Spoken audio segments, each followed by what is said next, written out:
পেয়েছিল, সেই কারণের জন্য আমরা সেই ফ্ল্যাগগুলো টিএমসি পার্টির কিছু দুষ্কৃতীরা ফ্ল্যাগ খুলে দিয়েছিল। সেই কারণে আমরা আজকে শাসন থানায় ডেপুটেশন দিতে গেছিলাম। ডেপুটেশন শাসন থানায় দিতে গিয়ে টিএমসি দুষ্কৃতী বাহিনীরা আমাদের উপরে হামলা করে, শাসন থানার সামনে হামলা করে। শাসন থানা পুলিশ আমাদের নিয়ে ভিতরে বসে রাখে এবং ওখানে শাসন থানার আপনার ওখানে ব্লক সভাপতি যে আছে, শাসনের ব্লক সভাপতির নেতৃত্বে এই ঘটনাগুলো করা হয়েছে। এবং তারপরে আমরা ভিতরে বসেছিলাম, থানা ঘেরাও করেছে। থানা ঘেরাও করে অনেকক্ষণ ধরে ওরা থানার সামনে ছিল। মনির নেতৃত্বে এটা হচ্ছে, মনি ছিল, আসেদ ছিল এবং শাসন অঞ্চলের যে যুব সভাপতি সেও ছিল। এবং তারপরে ওখান থেকে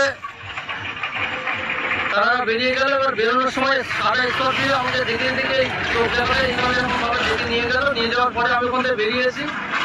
পাট গরিবের আগে পাড়ে দরগাতলা আছে, দরগাতলার ওখানে নেমে গেছিলাম। সে আমার গাড়ি আসবে বলে কিছু দুষ্কৃতী এসে আমাকে জিজ্ঞেস করলো, তোমার নাম পিয়ারু? আমি বললাম হ্যাঁ। এবার পিছন থেকে একটা লোক আমার মুখ ধরেছে, মুখ ধরে আমি তারপরে জানি না।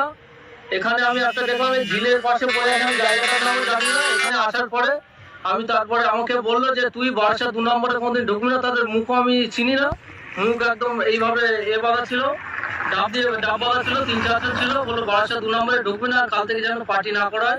2 নম্বরে ঢুকলে আজকে তো ভালোভাবে বলছি ছেড়ে দিচ্ছি, পরের দিন তোকে মার্ডার করে দেবো।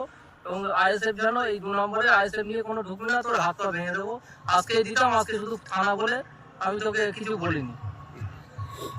ঠিক আছে,